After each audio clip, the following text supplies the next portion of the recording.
Hello, hello, hello. What's up, everybody? Good to see you all here. Looks like everything is working as it should. Awesome. Got some folks watching from lots of different places. Welcome back to our regulars. Good to see you, Vin. Thanks for your message the other day. He says, this reminds me of chat rooms on AOL back in the day. I was on AOL I don't know if it was like the first year of AOL, but at some point. Got love and treasure on Periscope. Hey, what's up? Good morning to Kate in Sacramento. Lots of other places. There's somebody else on Periscope as well. Hey, Bennett, what's up? Let me know if anybody's watching on Facebook, because we are on YouTube, which is the primary stream, and then also on Facebook and Periscope. So cool, so cool. Well, my name is Chris Gillibo, if we haven't met before. As I said, welcome to our regulars, but we also got some new folks joining. So every day for the past, I believe, 25 days, 26, 27 days. Wow, it is day 27. May 12th. I always forget what day of the week it is. It's Tuesday, May 12th, day 27. You know, in the quarantine, vortex world, you just kind of lose track of what day it is and such.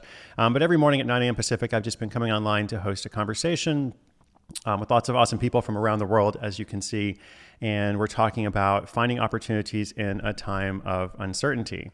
And I originally started this because I had a book coming out, The Money Tree, Finding the Fortune in Your Own Backyard. There it is. And I was supposed to go to 40 cities all across North America, but then, I couldn't do that. Just like, depending on where you're watching, most people can't go anywhere right now. And so I decided to start this series of conversations along with some other stuff just to explore what people are doing differently during this time. How can we learn to think entrepreneurially, even in a time of challenge? How can we apply those thoughts, those lessons to create some security for ourselves so that we're less dependent on corporations, so that we're less dependent, not that every corporation is evil or bad, but just so that we have more self-reliance. That to me is the goal, because when you are self-reliant, then you can do whatever you want to do. You can do what's important to you. So awesome to see you all. Hey, what's up, Nate? Nate on Periscope as well. Lots of other places. So we've got, this is good. Caitlin says, I'm working on publishing my website for everyone to see before this series ends. Yay. Awesome. Oh yeah, Doodle reads, AOL CD-ROMs everywhere. I meant to put that on the screen. There it is. Yes, I had so many of those. It was crazy. Way back in the day though. If you're watching on YouTube, do me a favor and hit the thumbs up button. That would be super awesome. You can do that on Facebook as well. Periscope, if you'd like to send me some hearts, you can. Mostly it's just good to show YouTube and other people or other algorithms, other robots, that real people are actually watching. You can also subscribe to the channel and then click the bell to get notifications whenever I go live. Thank you so much for helping me out with that. That's awesome. Lots of updates there. So for those watching live, I try to incorporate the live stream, the comments, which you're probably able to read later if you're watching the replay. So if you're watching the replay, I try to keep most of the stuff timeless and relevant. You can still learn something. Today we're talking about how to hack low-paying platforms, how to earn real money from sites like Fiverr. Got a great example that I'm going to kind of walk through with you. We'll do a couple of site features as well, look at some projects people are starting, question of the day, which we'll go to in just a moment. So if you're watching later, you can still learn something, but if you're watching live, then you can, of course, participate live. I got a couple of questions yesterday that I wasn't able to address, so I might get to them today, but if not, I'm going to save some things for Friday when we do even more of an open Q&A. So, awesome. Karen says, Chris, it must be so tricky for you as someone who's traveling all the time. Well, you know what? Here's the funny thing. I'm not traveling right now. So you're right. If I was traveling all the time, it would be a little bit trickier. It's still possible, but some things are trickier in terms of the gear, the equipment and stuff. But right now, it's not so difficult. Yes, and dogs are the best friends, says Chris. You're getting to visit with people in many cities this way. Indeed. It actually is really interesting because I have heard from a lot of people who have said, because like for me, I've always liked the tour. I always liked doing it. I do believe in that in-person experience, et cetera. But I've also had to think about it a little bit because a lot of people have said, well, I've never been able to see you on tour before because you've never come, to my city or to my country or wherever, or at least you didn't have an event when you were there or something. So it's good. It's very helpful. There's Marvin Joe. Marvin Joe, wow, I haven't heard from you guys in a long time. You're still in Thailand. That's nice. Marvin Joe, longtime travelers. I've known them probably, 10 years or something. Glad to know you're out there. Okay, what's up? And there's Sam the Stimulus as well. Love that handle. I wonder if we have, yesterday we had Sam the Stimulus and Every Damn Hustling on Periscope. Sam was on Facebook and the other person on Periscope. Terry says, I sold a $50 item yesterday off of Marketplace from the challenge from weeks ago. That's great. Yeah, a week or two ago, I had a challenge to go and make $50 by selling something on Facebook Marketplace or Nextdoor or OfferUp or one of these apps, or it could be a different one depending on where you are in the world. So well done. That's great. Well done. I see lots of comments and questions. I'll try to go back to as many people as possible. Yeah, Marvin Joe says nobody's traveling right now. Okay, let us do, speaking of questions, so I've got some websites to show you and a little lesson to go through, but let us do the question of the day. And I encourage you to add your answer in the chat. What website do you visit most often? I should probably say, what safe for work website that you visit most often. Just curious, what is your website that you visit most often? Or maybe like one of your top three, whatever it is. Like, where do you find yourself going back to when you're like, oh, I got some time, I'm going to go on, Reddit or whatever else it is. What website do you tend to visit the most often? It could be Google News. It could, I don't know, it could be whatever it is. Just curious. So post your answer there if you would like in the chat. Lots of notes here from people. Just scrolling through. If I miss your note, by the way, if I miss your comment or I don't acknowledge it, it's just because there's a lot of stuff coming through and I'm trying to do a couple different things at once. So I always go back at the end after the broadcast to see what everybody else has said.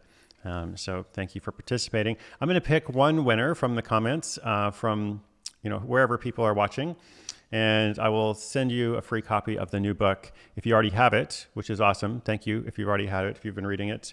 If you have bought it or if you have bought some copies for your friends, that's awesome too. If you already have it, then you can give this to one of your other friends. If you don't have it, well, then you'll have your own. If you're in the US and I choose you as the winner, we'll send you a print copy. If you are out of the US, we will send you a digital copy. And if you are the winner, which I will announce as the biased judge here, just send a quick note to Jed, my side hustle sidekick, Jed at sidehustleschool.com, JEDD at sidehustleschool.com. And he will take care of that for you. So let us see if we have some answers coming in yet. All right, so let's see. We've got some answers. IMDb, CNN, YouTube/BBC, Reddit, Amazon, Buzzsprout. I don't know if I know Buzzsprout. I will have to go and check that out. Lots of answers about YouTube, of course. YouTube, Reddit for community support, Facebook, so I can connect with our children and grandchildren in other states. I did a family Zoom the other day, which was fun. My parents are all like doing Zoom yoga and Zoom wine club and Zoom, everything now. Google News, just the Chrome app on my phone. Let's see here. Judy says Medium. It's a YouTube for podcasts. So I use, a couple people say Facebook. Jessica Smith for my daily workouts or YouTube. Shout out to Jessica Smith. I don't know Jessica, but shout out to her. Somebody says Yahoo Finance. I'll tell you my answer in a second. I missed the question. Anthony, the question is just what website do you visit most frequently? Or even if it's not your number one, like when you're just online, you're like, oh, I need to go and look at something. I need to do something. I need to distract myself. Where do you go? What's your website? A lot of people have said YouTube. A lot of people have said CNN, BBC, a few other answers, Reddit, etc. So I use a plugin. Is it a plugin or it's an app? I'm not sure what it is. I think it's both. I use a plugin/app called Instapaper, which allows me to save articles, like long form articles. If I see something I want to read, but I don't want to spend 15 minutes reading it right then I save it to Instapaper. And then whenever I have time, I go and read Instapaper. And that helps me to, I read the news and stuff too, but it helps me to just it helps me to actually learn something as opposed to just kind of scrolling through the usual stuff. This is cool. Christine, I'm on a Discord group of writers who are also Harry Potter enthusiasts. I'm there several times a day for writing sprints and friendly support. That's very fun. That's cool. Backstage Gnome, Flipboard. Okay, I have to pick a winner pretty soon here. Kiara with my pronunciation guide. I think I've actually got it now, by the way, Kiara, but it's good that you put it down there just in case. Websites on how to successfully build low-cost web platforms. You've helped me to overcome resistance. Good. Thank you for sharing. Blockchain Council, Blockchain Training Alliance, Side Hustle School, NBC. That's awesome. There must be some folks who do Zoom, probably. I mean, these days there's anything. Someone says Etsy. Lots of good answers. I don't know who to pick. And my own site, trying to freshen up and update to sell more pet portraits. Yay, that's fun. Okay. Buzzsprout is great. Somebody else mentions that. Pinterest, NetGalley, Pocket App, Instapaper sounds like, yeah, it's a very helpful tool. I think it's like $5 or something. I'm not sure. I haven't looked at it recently, but it may be a subscription now. I think I bought it a long time ago before it was a subscription. So I'm not paying like on a regular basis for it, but it's very helpful. I like it. Okay. I've been so distracted by the comments. Very, very interesting that I did not think about a winner. Let us go with Linda. Here is Linda on Facebook. Says YouTube and the shabby tree and decorating with the shabby tree for learning new crafts. Thank you for that comment. So Linda, if you want to send an email to Jed, J-E-D-D at sidehustleschool.com, he will send you a copy of the book. Thank you all for the wonderful comments. So feel free to post more comments and questions as I go along. I'm going to share a few things for a bit, but then I will eventually cycle back. So let's see, what did I want to mention? Okay, a few things first. Quick announcements. I mentioned this yesterday. We're going to do a second third way meeting next Thursday. The information for that, or not an information, it's just a sign up page. It's free, aonc.co/thirdway1. And let us look at a couple of websites, which I'm now calling website features, not website reviews. Although I do have a couple of comments. So let's see here. Go into my browser. Always wonder if this is going to work, but it is going to work. Nice. Okay, so I've got a few different things I'm going to show you in order here. Scroll down a little bit. Good. Okay, so all of these are 3 different projects, I think, here. And all of these are projects that people have just started very recently, which is fun. I just heard about these on Twitter yesterday. So let's see. So this is Chazb, C-H-A-Z-B, or I guess it's C-H-A-Z-B. It's the same key on the keyboard, just, different pronunciation. So he has started an online breakdancing group on Facebook, which, it's like pretty cool. Online breakdance group. I mean, if there's Zoom Zumba, then there's got to be online breakdancing, or maybe it's the other way around. If there's online breakdancing, then there's probably Zoom Zumba. I don't actually have a link for this with Chaz, but if you wanted to see that, there's his handle, Chazb. Let's look a little bit more in more detail at the next couple of them. So this is Be Nice To on Twitter. You Be Nice To be precise. You Be Nice To. We are super new to selling online, but just started a tiny little Etsy shop to sell some t-shirts. Just trying to get the word out. Loved $100 startup. Here's a link to our Etsy store. I'm gonna go over there and take a look at their Etsy store. So this is their Etsy shop, etsy.com/shop/BeNiceTo. So if you're looking on Etsy, you can just look at Be Nice To. Be Nice To Oceans.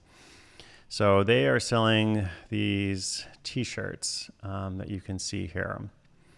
Let's see, try to keep, if I can take myself off for a second. There we go. You can see them. So, so t-shirts. T-shirts are a hard thing to sell.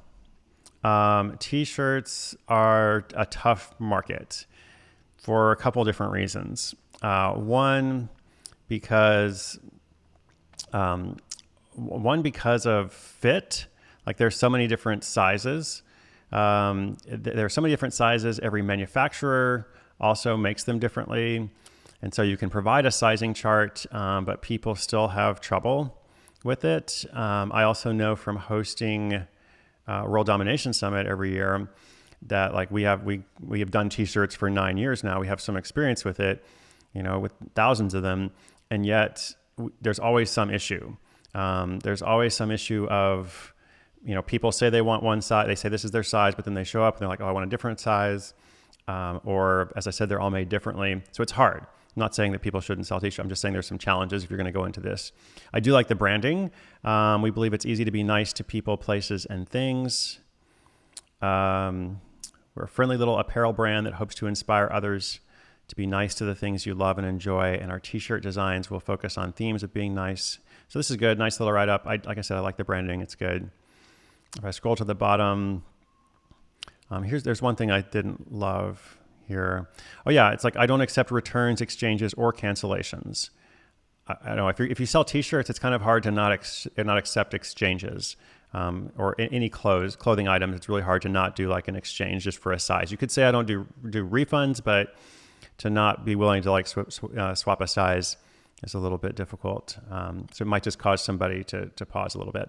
So I like the brand. I wonder what else they could sell besides T-shirts, and not to stop selling T-shirts, but what else could they do is my thought about that. But anyway, that's be nice to. If you have comments or questions, let me come back here for a second. If you have comments or questions about these sites, these projects, then feel free to post those up as well. Oh, somebody said, I think I saw this in the corner of my eye. Why was yesterday day 25 and day 27? That's a great question. I don't know. Did you guys miss day 27, 26? That must have happened while you were sleeping. Probably not. Sorry if I made a mistake there, which is probably what happened. I will update it afterwards so that we will keep going on the right track. Okay. Good. Yeah, Caitlin says, good catch. Probably a mistake. Yes. Well, it was that secret day 20. It's like the Illuminati, that secret day. If you miss that, you can't, or Fight Club, you can't talk about day 26. First rule of day 26 is we don't talk about it. Okay, let's keep going. Browser. So one more project I want to look at. So this is actually a Gumroad project, which we've talked about a couple different times. This guy's got an ebook out. Let me move some windows on my screen. I always have some windows on my screen that you can't see for my software, but then it means I can't see the browser as well. Okay, so The Art of Breaking into Investment Banking, How I Landed My Dream Job at Goldman Sachs. And then this is a Bible for those looking to break into the most competitive investment banking and other finance jobs across the world. So, we know that there's a lot of people, this is a big market. A lot of people, graduate with a finance degree, but want to go and work at Goldman Sachs or some other, desirable investment bank. I don't want to do that myself, but I understand it's a big market of people who are interested in it. So this guy has had some success with it. He's actually got a YouTube channel. He's making various videos. And so this is his product. I don't know if it's his first product. I think it might be. His first product, basically selling here's the secrets, here's a path, here's some tips and such. Lots of benefits, lots of features here. I think if I scroll down, there's more information here, which is good. It's got his business card. It's like kind of social proof, etc. One of his videos, testimonials, which is great. Testimonials in the form of comments from YouTube videos, etc. So here's what I think. Let me scroll back up to the top. Definitely a big market, and he clearly has like some authority in the market. I think it's an interesting product. Here at the top, so this is an ebook, but obviously he's got some design to I was going to say make it look like a real book. It's not like it's not a real book, but he's just had it laid out to look like a typical hardcover book. Is what I mean by that. I think if you're going to sell an ebook, you should package it somehow to where it's not just an ebook. And he started to think about that here, but I'm not sure he goes far enough because there's also a range of prices. There's like a range of like pricing packages. So you can buy the $15 version or the $19 version, $23 and $25. My very first thing I think when I see this, and oops, sorry, let me take my picture out in case you can't see it well there. The very first thing I think when I see it is this is not enough of a range. If you're going to provide a range of prices, then like let's say $15 is the low one, then I would say $29 is the next one and $45 is the top. And that's much more of a range. I think it's a little bit confusing to be like, do I want to spend $15 or $19? Like those are quite similar in terms of pricing. And so I like the approach of offering different packages. I would just blow that up a little bit more. And I would focus less on the ebook and more on the solution that he is providing. So here, this is all about the ebook, right? And I would say the solution that he's providing is I'm actually going to help you get into this dream job of yours, if somebody's out there, to go and work for Goldman Sachs, or at least to get the interview. And then speaking of pricing, since that's the solution, that's what he is offering, isn't that worth a lot more than $19 to somebody? Like if he can actually, get you further along in that path and like maybe actually possibly get you an interview, or if you're already in the queue to be interviewed, can actually help you feel more confident and give better answers, then I think that's actually quite valuable for somebody in that position. So I wonder if we just kind of relook at the whole thing and say, this is what we want to do. Is there a better way to package it? That's my thought on that. Okay. I see lots of other comments and such there. I will go back to those in just a moment. Let me share a couple other things from the daily lesson, which is look, here's day 26. Wow. The Illuminati are just like doing all kinds of stuff here. Okay. Day 26/27. I guess day 26 and a half. Tomorrow will be properly day 27. I'll just retitle that there in YouTube. Day 26. So I wanted to look at, so we're talking about low priced platforms. Specifically, I want to use the example of Fiverr here. And I saw somebody earlier was like, oh, Fiverr, hate Fiverr. So here's the thing. The thing about a place like Fiverr or Upwork, or, there's a lot of other ones. We've mentioned a few as we go along. The good thing about these sites is that anybody can make a listing and offer a service. The bad thing about these sites is that anybody can make a listing and offer a service. So there's like incredible competition. The competition's really stiff. That's why the price is low. I mean, Fiverr no longer offers everything for $5, which is good, but that's how they got started. It was like everything is $5. So pretty difficult to make some serious money, on Fiverr. You're just going to have a lot of really low-cost clients. Low-cost clients tend to be the worst. Low-cost clients tend to demand a lot more than somebody paying a higher price.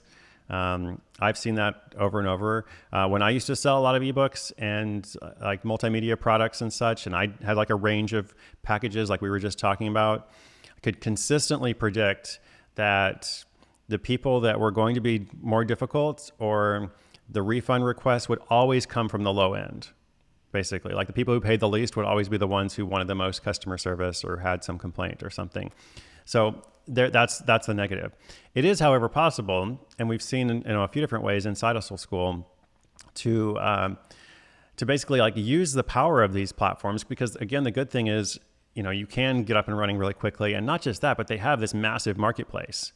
I mean, Fiverr and Upwork and other companies like that, they have a lot of investor money. They put a lot into marketing and advertising, trying to bring as many buyers as possible to the platform, because it's in their best interest. Like the more buyers, the more successful the sellers will be, the more the ecosystem will continue and such.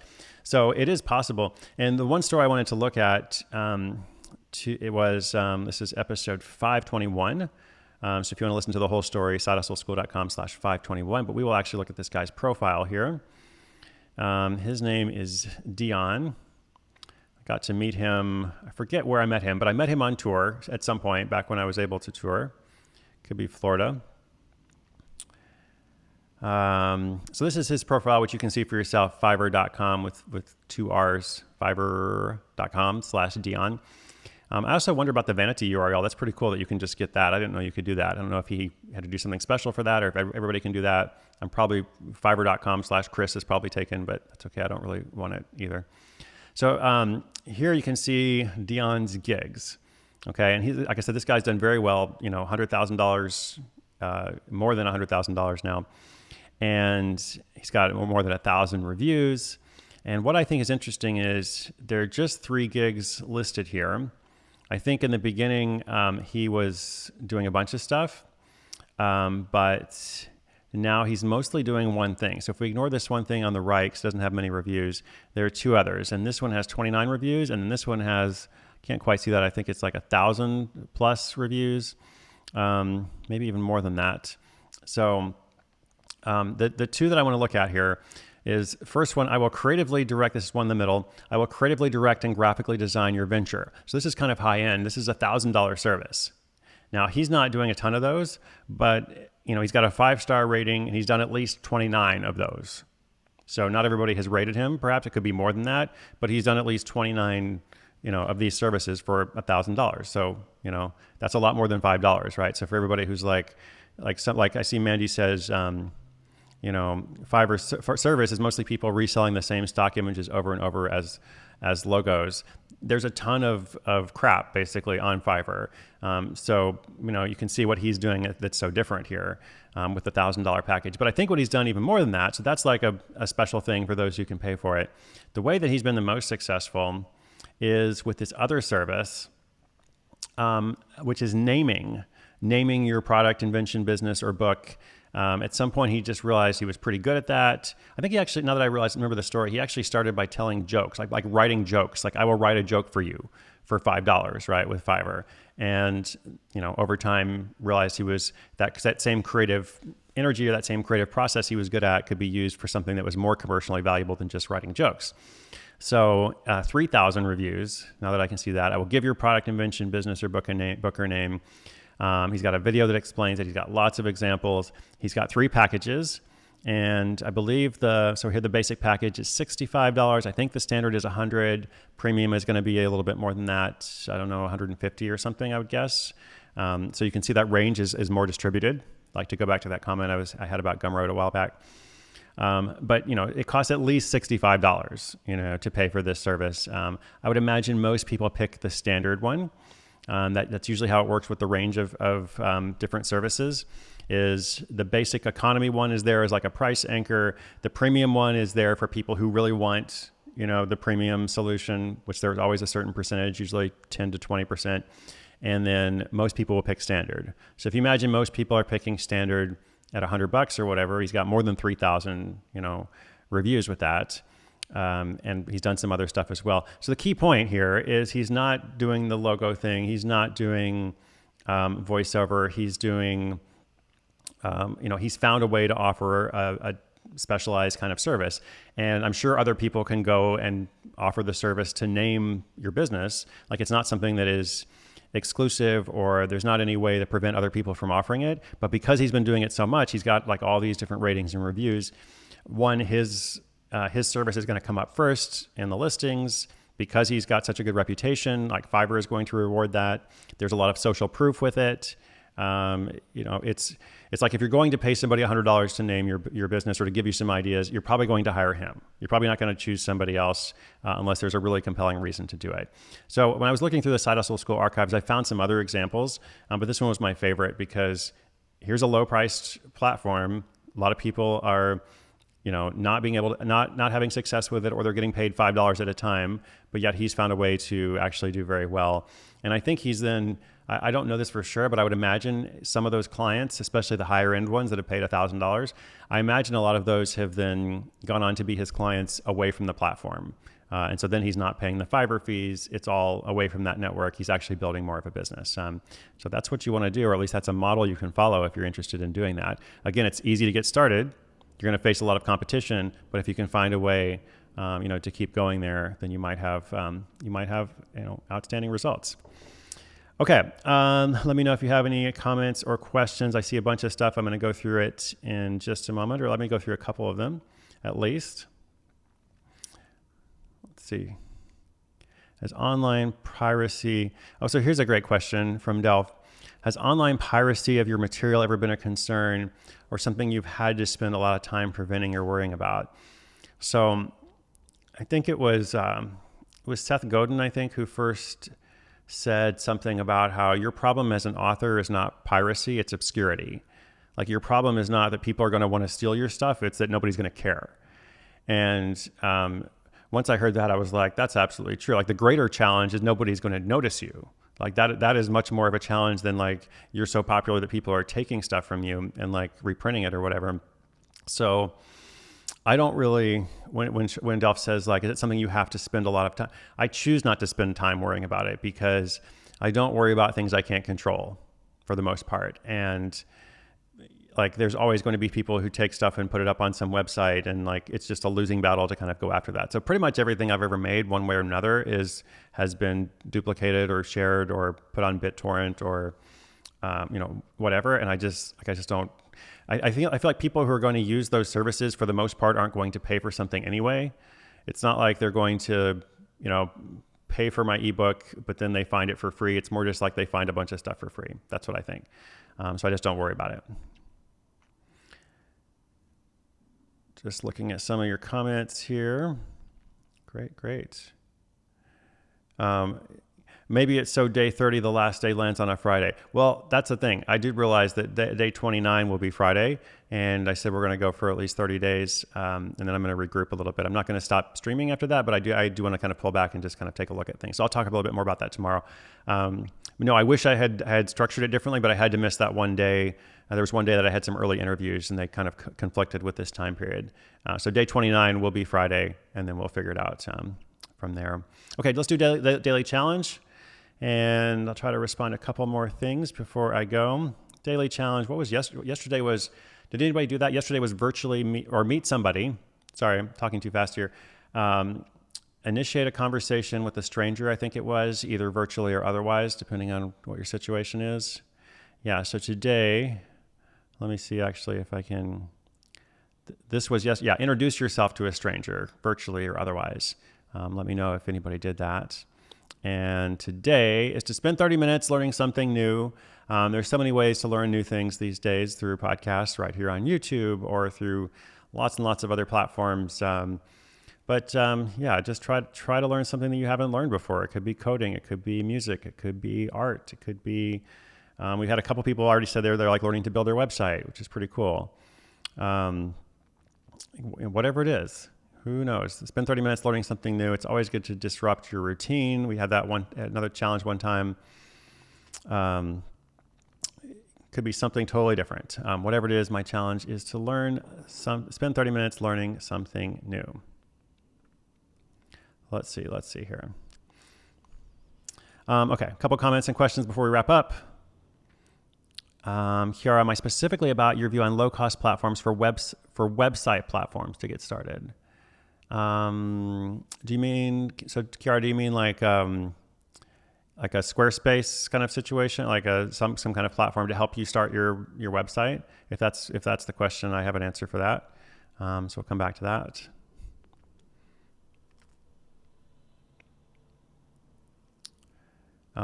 Doodle Reads has a comment there. Some marketplaces are pretty lax on intellectual property theft. Yep, that's unfortunate. I mean, that's not great. When I say I don't care, I mean, like, if there's something blatant, if there's something I can do to take it down, I will. My point is, I think it's not good to put your energy towards stuff like that. I'd rather put my energy toward, like, how can I reach more people? How can I better serve the people that are paying attention? Those who care. Christine, I think this comment's about the guy, the naming guy. And so titles are so important. I mean, titles are super, super important. With books. It makes a huge difference. I mean, we all judge books by their covers. We all judge books by their titles. Like, you hear a title about something, it's like has an emotional connection right away. So I think it's important. How do I market my ebook if I do not have a large social media following? Well, you start with who you know. You write a good ebook first. You write a good ebook. You write a good product. You start with who you know. You look for other people in that market, you follow them, you comment on their YouTube videos, on their posts, on their social media. You begin to think about how you can also grow your audience apart from selling that ebook. So in the long term, you want to grow an audience so that you can actually, provide a variety of services over time.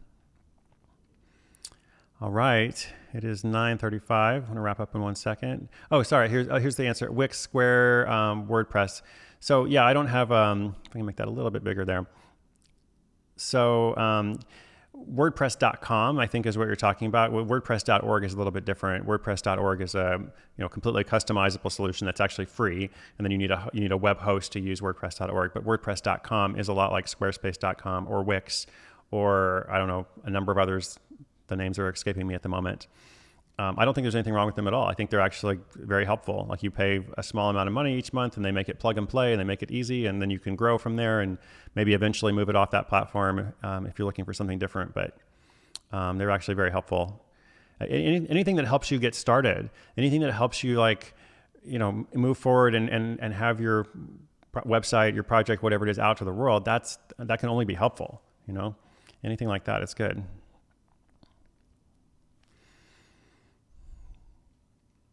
Dogs are the best friends. I'll be learning about ZenCaster tonight as I have an interview tomorrow. Congratulations. That's fun. ZenCaster is not too difficult. Used it a few times. Thanks, James. I appreciate that. Quick little comment. Thank you for your dedication to meet every day these last few weeks. The momentum is key to making daily progress. Thank you. You're very welcome. And after day 30, I'm not disappearing. Like I said, I don't think I'm going to do it every day after that, but I'm going to regroup and, I'll talk more about the plan in a day or two, but not going to disappear or anything. Okay. This is great. Thank you so much, everybody, for watching. Lots of good comments and such. We will be back again tomorrow for day whatever it is. I guess tomorrow is day 27. I'll have to update the YouTube title. This is why you watch live, because you get these fun things. Later, if you watch the replay, you don't understand. I'm like, it says day 26 there. I don't know. Anyway, thank you all so much. You're all wonderful. I really appreciate you joining today. I appreciate you watching later. I hope you learned something today, like we talked about in the challenge, but I also hope you just kind of do something to get closer to this thing that you believe in, the thing that you care about, something that's going to make a difference in your life, not just now, but in the long term. Hopefully a difference for other people as well. But I honestly believe that by helping yourself, you're going to be able to help more people in the end. So have a wonderful day. I will be back tomorrow. Thanks for watching wherever you are in the world.